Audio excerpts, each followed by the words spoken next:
Well, hello there. Yes, it's that time again. It has rolled around.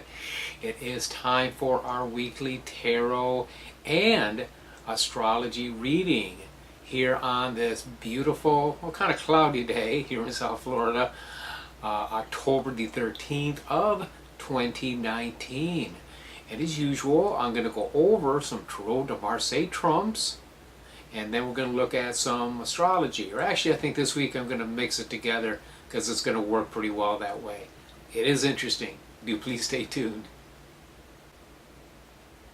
Okay, in a moment, 3 major cards, trumps from the Tarot de Marseille are going to come onto the screen and cover my face. And the cards that we have for this week, which I have drawn at random, are the Emperor, the Star, and the Hermit. A very interesting array of images. The Emperor is looking towards the left, the direction of the past. He is sitting somewhat rigidly upon his throne, half sitting, half standing, holding up this scepter of power. So he's ruling, he's dominating. Now, in the Tarot de Marseille, we don't really use astrological attributions, but in the more modern tarots, they do attribute him to Aries. And today, this Sunday, the 13th, we have a full moon in Aries this evening.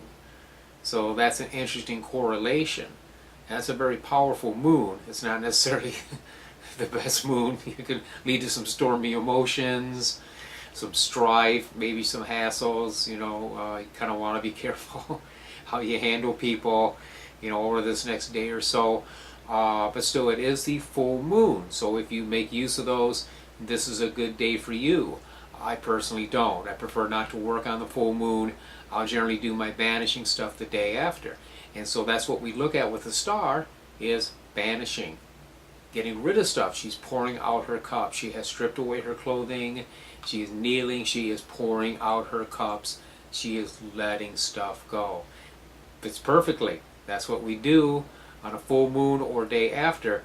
We release. We let stuff go. The moon is decreasing in power.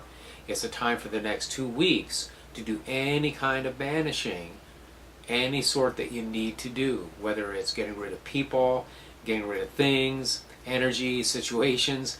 It's a time to release those and let those go. As we do that, we then stand strong like the Hermit, and we begin to search for our truth. And we also keep a distance from those things that do not serve us. We don't get sucked back into them. He has the wisdom not to do that. And he is looking at that very carefully with his lamp of truth. Okay, so there you go. There is your tarot and astrology reading for this week. I so much appreciate your support. I know we weren't around last week. I missed a couple weeks here, but we're going to keep at it steadily. I love you all. Thank you so much again. Until I see you next week, many, many blessings.